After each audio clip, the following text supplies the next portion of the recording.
전 세계 미스터리한 사건을 소개하고 있는 신지우입니다. 이번 이야기는 우리나라의 미제 사건을 말할 때 항상 빠지지 않는 아주 유명한 사건이에요. 1월 11일 그것이 알고 싶다에서 다시 방송될 예정이기도 합니다. 최근에 관심도가 다시 오르고 있죠. 신정동 엽기토끼 살인사건으로 알려져 있습니다. 정식 이름은 신정동 연쇄 살인사건이에요. 이 사건은 2005년 6월 6일에 처음 발생한 것으로 추정되고 있습니다. 회사원인 20대 후반의 권 씨는 오전 9시 가족과 집에서 아침 식사를 했고 현충일이라 집에서 계속 쉴 예정이었어요. 그런데 오후가 되자 감기 기운이 생겨서 약국에 다녀오겠다며 집을 나섭니다. 그리고 권 씨가 돌아오지 않았어요. 가족이 연락을 해봤지만 휴대전화가 꺼져 있었습니다.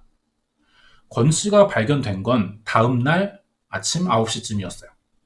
쓰레기 무단 투기 단속 공무원인 A씨가 신정동 주택가에 버려진 쓰레기를 수거하며 불법 투기물이 없는지 살펴보고 있었는데 그중 한 초등학교 담벼락과 주택가 골목 사이에 버려진 쓰레기를 보게 됩니다. 허가 없이 버려진 쓰레기들이라 이 버린 사람을 찾으려고 했어요. 안에 내용물을 살펴보면 주소가 나올 수도 있으니까 살펴보려고 했는데 이 쓰레기 더미 사이로 이상한 게 눈에 띈 겁니다. 쌀포대로 포장되어 있는 아주 긴 형태의 특이한 쓰레기였어요. 자세히 보니까 쌀포대 사이로 사람의 손이 나와 있었고 손가락엔 매니큐어도 칠해져 있었습니다. 처음에 A씨는 누가 마네킹을 버린 거라고 생각했어요. 그래서 쓰레기 수거 차량에 옮기려고 들었는데 마네킹 치고는 너무 무거웠던 겁니다. 그리고 왠지 느낌이 사람의 살을 만지는 것 같다는 생각을 하게 됐죠. 쌀포대를 벗겨봤더니 깜짝 놀라게 됩니다. 진짜 사람이었던 거예요. 이렇게 최초 발견자인 A씨의 신고로 수사가 시작됐고요. 경찰은 사망한 여성의 신원 파악을 서둘렀습니다. 약국에 간다며 나간 뒤 하루 만에 시신으로 발견된 이 여성에겐 어떤 일이 일어났던 걸까요? 자세한 이야기 궁금하시면 구독과 좋아요 부탁드립니다. 경찰이 피해자의 신원을 파악해 보니 전날 실종된 권 씨였습니다. 권 씨가 사는 집과 약 2km 떨어진 곳에서 시신으로 발견된 건데요. 거리상 아마 약국을 가던 도중 누군가에게 납치당했던 것으로 보였습니다. 발견 당시 얼굴에 검은 비닐봉지가 씌워져 있었어요. 그리고 상반신과 하반신을 쌀포대 2개를 이용해 위아래로 겹쳐 씌운 뒤 가운데를 노끈으로 묶어놨습니다. 시신의 옷은 모두 입혀져 있었는데 속옷은 반 정도 벗겨진 상태였어요. 경찰은 권 씨의 정확한 사망 원인을 파악하기 위해 국가수에 부검을 의뢰했습니다. 사인은 경부 압박에 의한 질식사였는데 자세히 보니까 가슴 양쪽에 물어뜯긴 상처가 있었고 손목에 결박당한 흔적과 복부에서 과다출혈 흔적이 발견됐습니다. 이 외에도 질내 종류가 다른 생리대 2개와 말려있는 휴지도 들어있었어요. 정황상 성폭행이 의심되는데 정작 정액 반응은 또 나오지 않았습니다. 그렇다고 이게 성폭행이 없었다는 뜻은 아닐 거예요. 아마 범인들이 시신을 닦아냈을 가능성도 충분하죠. 범인은 사건을 치밀하게 계획한 것 같습니다. 피해자의 몸에 추적이 가능한 흔적을 남기지 않았죠. 피해자의 몸을 물어뜯었지만 치열이 드러날 정도로 자국이 남은 건 아니었고 지문도 남기지 않았습니다. 범행을 저지른 뒤 흔적을 지우는 작업을 했을지도 몰라요. 다음은 정확한 사망 추정 시간인데요. 권 씨의 위에는 아침에 먹은 음식이 그대로 남아 있었습니다. 약국에 간다며 집을 나서고 얼마 되지 않아서 범행을 당했다는 이야기가 되죠. 그러면은 시간상 약국으로 가는 길에 누군가와 마주치게 됐을 겁니다. 경찰은 권 씨의 이동 동선을 예측해 주변에 단서를 찾아보기로 했어요. 마땅한 단서는 없었고요. CCTV도 설치되지 않은 지역이라서 수사가 쉽지 않았습니다. 실종 당일 권 씨가 납치당하거나 수상한 사람을 봤다는 목격자도 나타나지 않았습니다. 이렇게 권 씨 피살 사건에 대해 사건이 해결되지 못한 채 6개월이 지나고 있었죠.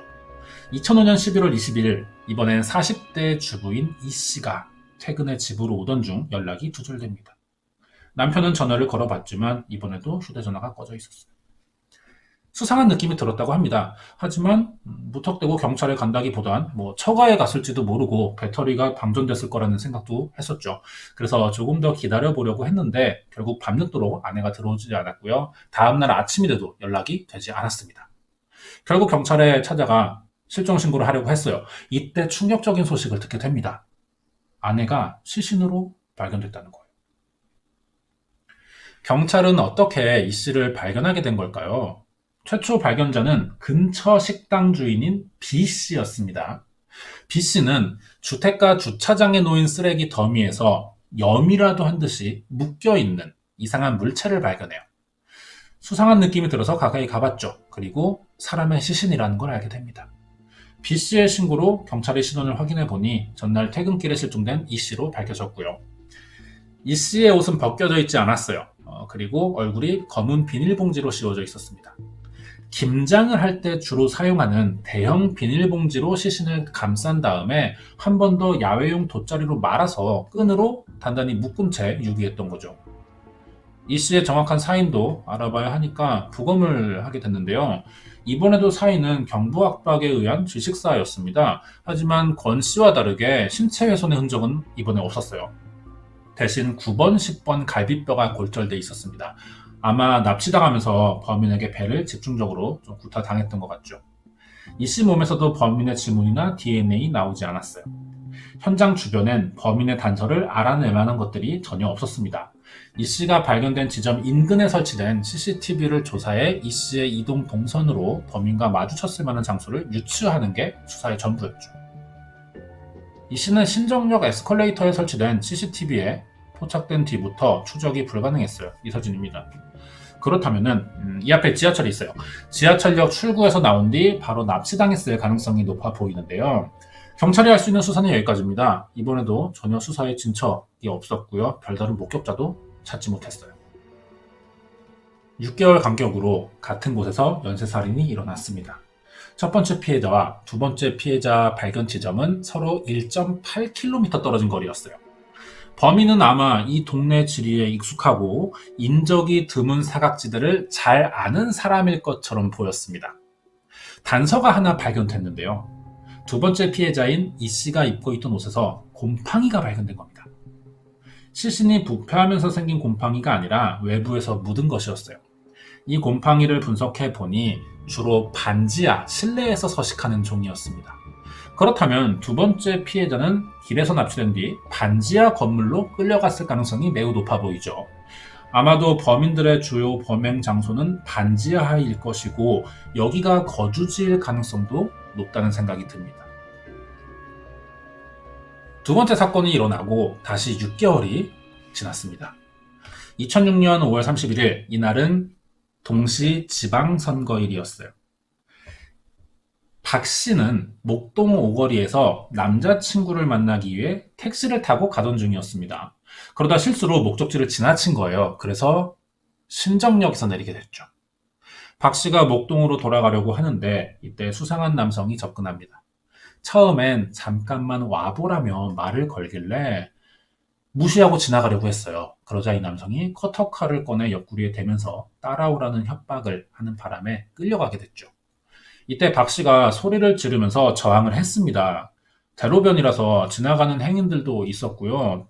박 씨가 직접 도움도 청했어요. 그런데 이 범인이 여자친구가 낮술에 취해 소리를 지르는 것이라면서 다 돌려보낸 겁니다. 대낮에 벌어진 일인데 아무에게도 도움을 받지 못한 거예요. 박 씨가 끌려간 곳은 신정동 주택가의 반지하 방이었습니다. 범인은 이때 박 씨에게 웃으면서 죽여버릴 거라는 말을 했고요. 방문을 열자 TV와 라디오 소리가 들렸는데 안으로 들어서는 순간 이 소리들이 커졌다고 합니다. 그리고 공범으로 보이는 남성이 왔냐라면서 항상 하던 식으로 알아서 처리하라는 느낌의 말을 했다는 거죠. 자, 여기까지 들어보면요. 박 씨를 납치한 범인들이 앞에 권 씨와 이 씨까지 납치했었는지는 확신할 수 없습니다. 하지만 최소한 이들은 신정동 근방에서 비슷한 방식의 범행을 몇 차례 해본 사람들처럼 느껴지죠. 피해자가 끌려 들어오자 집안에 있던 사람이 라디오나 TV의 볼륨을 높였다는 부분은 이들이 이미 범죄에 아주 무감각해져 있고 생활의 일부처럼 익숙해 보인다는 느낌이 들거든요. 다행히 세 번째 피해자는 생존했습니다. 범인이 바지를 벗고 화장실에 다녀오겠다며 자리를 비운 사이에 박 씨가 탈출을 시도했어요. 피해자는 건물 밖을 나가지 않았습니다. 2층으로 올라가서 그 집 현관 앞에 놓여둔 신발장 뒤에 숨어 있었죠. 약간 위험한 선택처럼 보이기도 합니다. 납치된 사람의 입장에서 생각을 해보자면은 최대한 이 건물에서 빨리 벗어나고 싶은 마음일 텐데 이 사람은 침착하게 대문을 나가지 않고 2층으로 올라갔다는 이야기죠. 이게 결과적으로 범인을 속이는 선택이 됐습니다. 범인들은 설마 위층으로 도망칠 거라고는 생각하지 못했던 것 같아요. 반지 앞방에서 두 명이 다 뛰쳐나왔는데 톱을 든 채 잡히면 죽여버리겠다 이렇게 욕을 하면서 대문 밖에 잠깐 서 있다가 다시 방 안에 돌아갔다고 합니다. 그러자 박 씨가 대문 밖으로 뛰쳐나가서 남자친구에게 전화를 걸어 무사히 집으로 들어갈 수 있었죠. 이 납치 미수 사건은 몇 년이 지나서야 알려지게 됐어요. 피해자에게 한동안 그 정신적인 충격이 좀 남아있었기 때문에 신고를 하지 못했던 겁니다. 하지만 비슷한 일을 겪고 사망한 피해자들의 사건이 방송에 나오고 알려지게 되면서 피해자나 유가족의 한을 좀 풀어주고 싶다는 생각에 오랫동안 고민을 하다가 결국 TV에 나와서 인터뷰를 하게 됐죠. 이렇게 알려졌습니다. 당시 상황을 굉장히 자세하게 기억하고 있었어요. 그날 범인들의 눈을 피해 신발장 뒤에 숨어있던 중 당시 유행하던 캐릭터죠. 이게 엽기토끼 스티커가 붙어져 있었고 위에는 아이들이 만든 것처럼 보이는 화분 하나가 놓여져 있었다고 증언했습니다. 박 씨의 증언을 들어보면은 범인이 반지하에 거주했다는 것과 범행 도구로 톱과 끈을 사용했다는 점, 그리고 건물 2층에 엽기토끼 스티커가 붙은 낡은 신발장, 이게 전부입니다. 이때 범인들의 방에서 본 많은 끈들은 앞에 두 번의 사건 현장에서 피해자들이 묶여있던 그 끈들과 매듭 모양이 아주 유사했어요. 역시 두 사건의 범인일 가능성이 높다는 생각이 들게 되죠. 이 뒤로 신정동에서 유사 사건은 벌어지지 않습니다. 범인들이 세 번째 피해자를 놓치면서 범행에 실패한 거죠. 그러자 추적당할 수도 있겠다는 생각에 아마 다른 곳으로 이사를 가지 않았나 싶고요. 집 위치를 또 기억하는 게 아니에요, 박 씨가.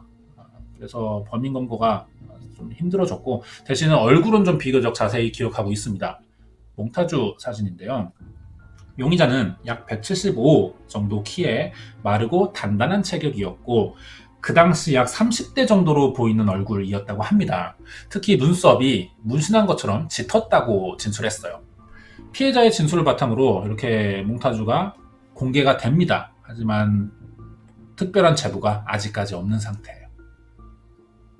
대신 다른 내용의 제보가 들어왔습니다.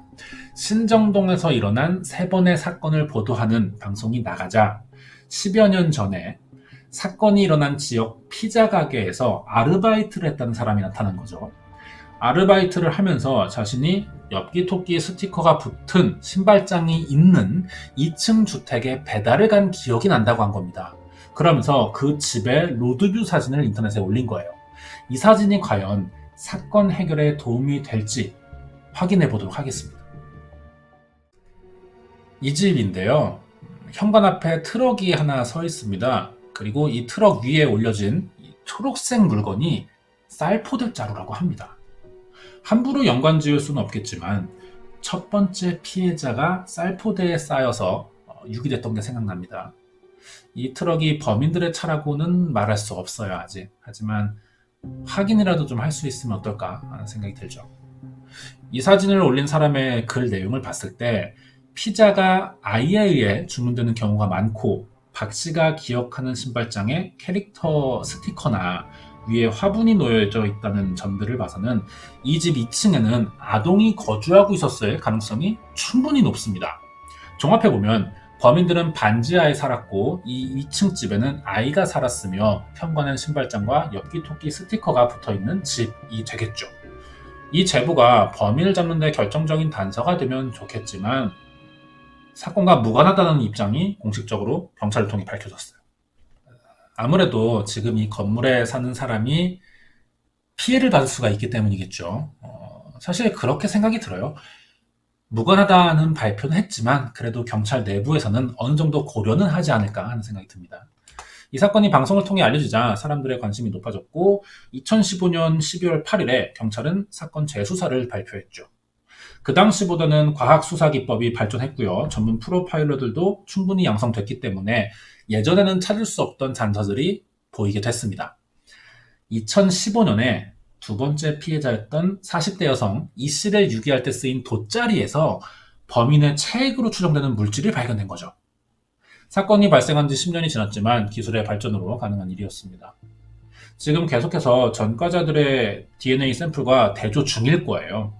일치하는 사람이 나타난다면 사건을 해결하는데 가장 결정적인 단서로 사용될 겁니다.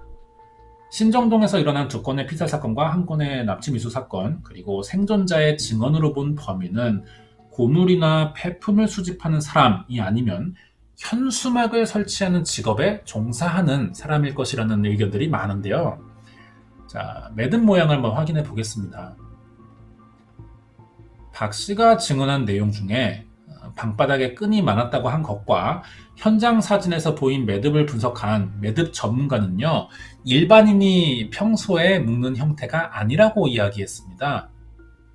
단단하게 묶여 있지만 방법만 알면 너무나 쉽게 풀 수 있는 매듭이라는 거죠. 이런 점에서 볼 때 현수막을 묶을 때 쓰이는 매듭법과 아주 유사하다는 분석이었어요. 현수막은 그리고 혼자서 설치하기 힘듭니다. 보통 2인 1조로 움직이기 때문에 범인이 2명이었다는 생존자의 증언과도 맞아떨어지고요. 그리고 현수막을 옮길 때도 소형 트럭을 주로 사용합니다. 시신을 또 옮기기 쉽다는 장점이 있을 것이고 폐 현수막을 버리듯이 쓰레기장에 불법 투기를 했을 가능성도 좀 높아 보이죠. 생존자의 진술 중에 방 안에서 톱을 봤다는 이야기도 있었습니다. 자, 현수막 설치할 때 잘 생각해 보시면은 양 옆에 강목을 잘라서 지지대로 사용하는 경우가 굉장히 많아요. 이런 점에서도 현수막 설치하는 직업이라는 점이 좀 일치하는 것 같습니다. 경찰의 재수사 발표와 방송국의 취재가 이어지자 새로운 사실들이 드러나면서 사건의 관심도가 지금 굉장히 올라가 있는 상태입니다. 조금만 더 단서가 확보되면은 검거가 가능할 것 같기도 해요. 하지만 아직까지 결정적인 물증이 없는 데다가 범인이 살던 거주지가 방금 전에 본 그 사진의 집이라고는 장담할 수가 또 없는 상황이라서 확실하게 특정 짓지 못하고 있습니다. 범인들도 현재 자신들이 추적당하는 중이라는 사실을 알 거예요. 그러면 수시로 거주지를 또 옮기고 있을 가능성도 높은 상황이고요. 확보된 DNA가 현재로서는 가장 결정적이죠. 만약에 이들이 전과자였었다면 시간이 좀 걸려도 DNA 대조로 잡힐 수밖에 없습니다. 하지만 성범죄 전과자 기록이 없는 경우라면 검거를 위해서는 또 새로운 물증이 필요할 수밖에 없는 상황입니다. 가장 최근 소식은 2019년 7월 5일이었어요. 그것이 알고 싶다에서 결정적인 제보 하나를 공개했습니다. 제보자는 당시 엽기토끼 스티커 외에 다른 캐릭터 스티커도 붙어 있었던 신발장의 주인이었습니다. 스티커는 첫째 아이가 3살 때 붙인 것이며 신발장 위에 놓인 화분도 아이가 만든 것이라고 진술했거든요. 이때 반지하에 새들어 살던 남성이 있었는데 30대 후반 정도로 보인다고 말했습니다. 이 남성은 제보자의 둘째 아이가 태어나기 전 이사를 갔는데 2006년 10월 전에 나갔던 것으로 기억하고 있고요. 혼자 살기도 했고 가끔씩 2명이 같이 살기도 했는데 직업은 정확하지 않지만 구로동 쪽에서 일한다는 이야기를 들은 적이 있다고 합니다. 이 제보는 그동안 공개하지 못하고 있었어요. 경찰이 주요 단서로 수사 중이기 때문이었지만 진척이 오랫동안 없어서 결국 공개하게 됐습니다. 그리고 이 사건은 2020년 1월 11일 그것이 알고 싶다에서 다시 방송될 예정이에요. 예전에 한번 방송된 적이 있는 사건이기도 합니다. 그런데 그동안 새로운 사실들이 더 밝혀진 것 같죠. 이번 영상은 앞으로 방송될 그것이 알고 싶다의 이해를 돕기 위해 제작이 됐고요. 최대한 객관적인 자료들만 모아서 준비해봤습니다. 지금은 얼마나 범인에게 근접했는지 좀 궁금해집니다. 결정적인 단서의 발견이 좀 있었으면 좋겠네요. 이 사건은 태원이법이 또 적용되죠. 공소시효에 상관없이 수사와 검거가 가능합니다. 하지만 지금은 확보된 단서가 너무 적어요. 그래서 오랫동안 미제 사건으로 남아있던 거고요. 결정적인 제보자들이 그런데 계속 나타나는 중이고 DNA 확보로 경찰 수사망도 계속해서 좁혀지고 있습니다. 이대로라면은 왠지 금방 잡힐 것 같기도 해요. 얼마 전에 화성 연쇄살인 사건 진범 찾았죠. 마찬가지로 이미 수감된 재소자일지도 모르겠다는 생각이 들고요. 이 사건은 아마 범인이 잡힐 경우에 높은 확률로 종신형이 나오게 될 겁니다. 사실 새로운 단서가 있다고 해서 범인이 바로 잡히는 건 또 아니기 때문에 시간이 좀 더 걸릴 거고요. 가장 중요한 사실은 이겁니다. 그때보다 지금 범인에게 많이 근접해 있는 상황이라는 거예요. 준비한 내용 여기까지입니다.